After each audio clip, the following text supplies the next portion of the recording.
My first question today, you've been clear that you don't support defunding the police, but Yes. it's almost inevitable now that this is what will happen here in Toronto after Mayor Tory's announcement today. Deputy Mayor Michael Thompson says that this is actually going to be a detasking of the police. So homelessness, domestic violence, addiction, social issues, assigning those responsibilities to other trained individuals. This also means, though, less money for the Toronto police, putting money towards those resources. I wonder why you don't support a detasking of the police, and should those who are specifically and specially trained to deal with homelessness, domestic violence, addiction, should they be tasked with responding to these calls or not? Well, first of all, I just don't believe in defunding the police. I think it's a massive, massive error, and we can call it whatever it is. I believe in funding them, absolutely, when it comes to mental health issues, going on a call, which we are doing right now with certain areas. And we just gave the police additional money, no matter if it's about crime, guns and gangs, other areas. So when you call 911, we're short 100 police officers.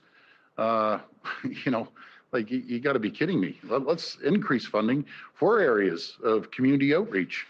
You know, building better relationships with communities, but just to cut them by what, $100 million I'm hearing, and like I don't understand. I do not believe in cutting police budgets. Simple as that.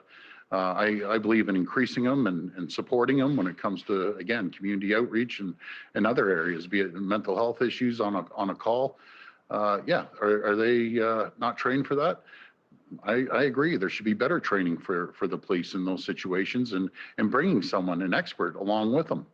But just remember, if you call 911, you don't have someone showing up in an emergency. There's 100 police officers short right now. And I hear the stories from the frontline police officers.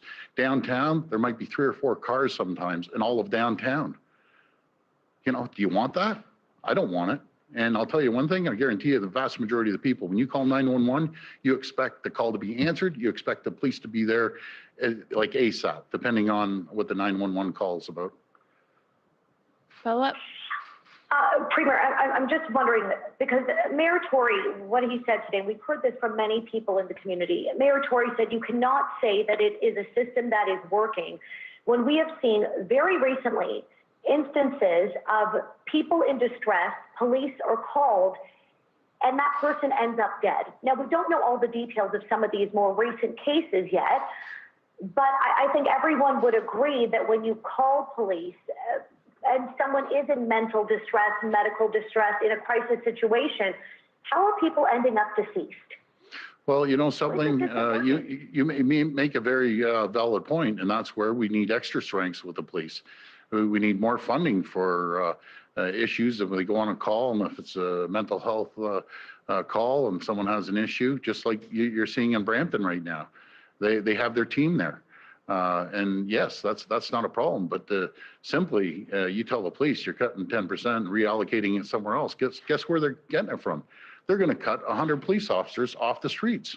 I don't believe in cutting the police officers off the streets. I believe in increasing and supporting them on the different issues, no matter if it's community outreach or again, mental health issues.